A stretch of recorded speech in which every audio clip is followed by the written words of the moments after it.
know you guys are gonna ask, what's up with your hair? You look like a little girl. I just want to try something new. I wanted to keep my bed hair, so I put my hair in cute little pigtails. Or weird little pigtails. You know what? I'm honestly not feeling it anymore. Ow. Ow, ow, ow. It's stuck. It's actually stuck. Come on. Ow, ow, ow, ow, ow, ow, ow. Why is the lighting so ass cheeks? It's because of the light on the curtain, man, or whatever. I seriously should have gotten curtains instead of shades. I don't know what I was thinking. Amy, stop stalling the fucking video. Alright. Jeez, Walter, enough with the always yelling at me. Anyways, this is the final part of the MTV miniseries. Although one day I'll combine all three. By one day, I mean probably after this one. I'll give it a couple days before I combine all three of them. But the last thing we're talking about, previously it was The Grind, and today it is AMP.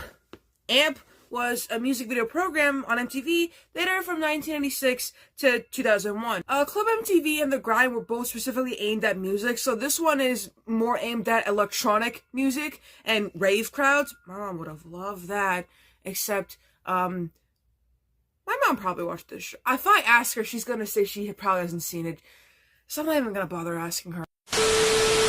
But this show was responsible for exposing many electrona, acts to the mainstream, when co-creator Todd Mueller, who had worked on this with V. Owen Bush, Amy Fintry, and show co-creator on-air music video DJ Burl Avant, who, worked on other stuff.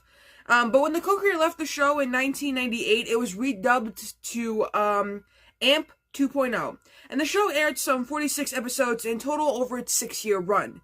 In its final 2 years, reruns were usually shown from earlier years, and AMP's time slot was moved around quite a bit, but the show usually aired late at night or in the early morning hours on the weekend. But because of its late time slot, the show developed a small but cult-like following.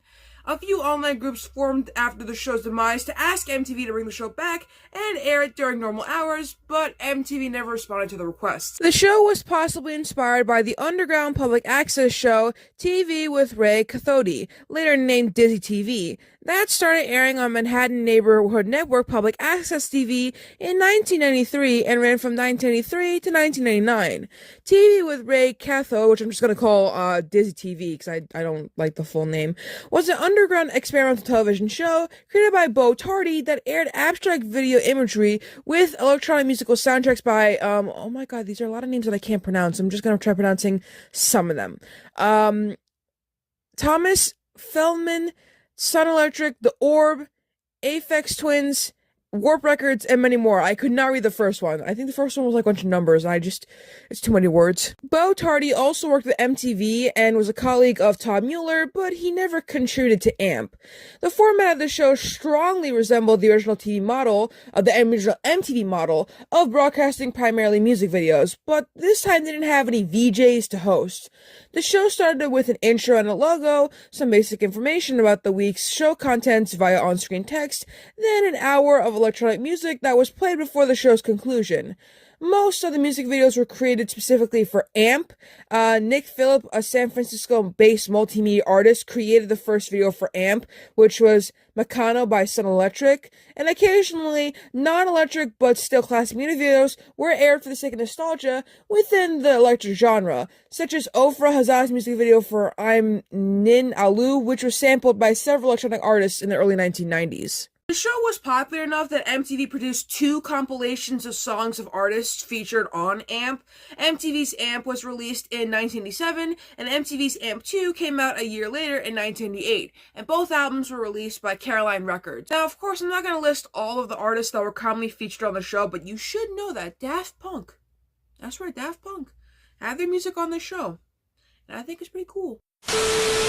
And that's the final part of the mini MTV series. Now, I won't lie to you, despite me making a compilation after this one, there are still more MTV videos to make. We will talk about Jersey Shore one day because there are actually some other shows that tried to be like Jersey Shore that I do want to talk about. I'm excluding one because there's already a video about it from Media Time Pasta or whatever. You know, I watch that account and I don't want to copy them. You know, that's the last thing I want to do as a YouTuber. But yeah, there's like so many other MTV stuff to talk about that I didn't really do today because it wasn't in my schedule originally, and now that I discovered them, I put them in my schedule, but they will all have to come at a later time, unfortunately, because well, I have a schedule to follow through. I gotta lock in and follow through my schedule, okay? I made the thumbnails, and I gotta follow through with them.